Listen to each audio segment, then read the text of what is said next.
ಭಾರತ ಕಬಡ್ಡಿ ತಂಡದ ಹಿರಿಯರ ವಿಭಾಗದ ಸಂಭಾವ್ಯ ಆಟಗಾರರ ಪಟ್ಟಿಯಲ್ಲಿ ರಾಜ್ಯದ ಏಕೈಕ ಕಬಡ್ಡಿ ಆಟಗಾರನಾಗಿ ಆಯ್ಕೆಯಾಗಿ ಮೊದಲನೇ ಹಂತದಲ್ಲಿ ಆನ್ಲೈನ್ ತರಬೇತಿ ಶಿಬಿರದಿಂದ ಕೈಬಿಡಲಾಗಿದ್ದ ಸುಳ್ಯದ ಸಚಿನ್ ಪ್ರತಾಪ್ ಅವರಿಗೆ ತಂಡದಲ್ಲಿ ಅವಕಾಶ ಕಲ್ಪಿಸಲು ದಿಲ್ಲಿ ರಾಷ್ಟ್ರೀಯ ಕಬಡ್ಡಿ ಅಸೋಸಿಯೇಷನ್ ಅಧಿಕಾರಿಗಳು ಸಮ್ಮತಿಸಿದ್ದಾರೆ.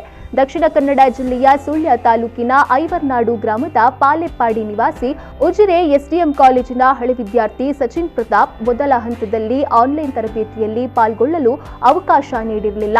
ನಿಮ್ಮ ಆಯ್ಕೆ ಪ್ರಕ್ರಿಯೆಗೆ ತಡೆ ನೀಡಲಾಗಿದೆ ಎನ್ನುವ ಉತ್ತರ ದೆಹಲಿ ರಾಷ್ಟ್ರೀಯ ಅಮೆಚೂರ್ ಅಸೋಸಿಯೇಷನ್ನಿಂದ ಬಂದ ಪ್ರತಿಕ್ರಿಯೆ ತೀವ್ರ ಬೇಸರವುಂಟು ಮಾಡಿತ್ತು. ಈ ಬಗ್ಗೆ ಮಾಹಿತಿ ಪಡೆದ ಕೇಂದ್ರ ಸಚಿವ ಡಿವಿ ಸದಾನಂದಗೌಡರು ಕಬಡ್ಡಿ ಅಸೋಸಿಯೇಷನ್ನ ಸಿಇಒ ಜೊತೆ ಚರ್ಚಿಸಿದ್ದು ಪೂರಕ ಸ್ಪಂದನೆ ವ್ಯಕ್ತವಾಗಿದೆ. ಐವರ್ನಾಡು ಪಾಲೆಪ್ಪಾಡಿ ನಿವಾಸಿ ಉಜಿರೆ ಕಾಲೇಜಿನ ಹಳೆ ವಿದ್ಯಾರ್ಥಿ ಸಚಿನ್ ಅವರನ್ನ ತರಬೇತಿ ಪಟ್ಟಿಯಿಂದ ಕೈಬಿಟ್ಟಿರುವ ಬಗ್ಗೆ ಈ ಹಿಂದೆ ವಿ4 ನ್ಯೂಸ್ ವರದಿ ಮಾಡಿತ್ತು.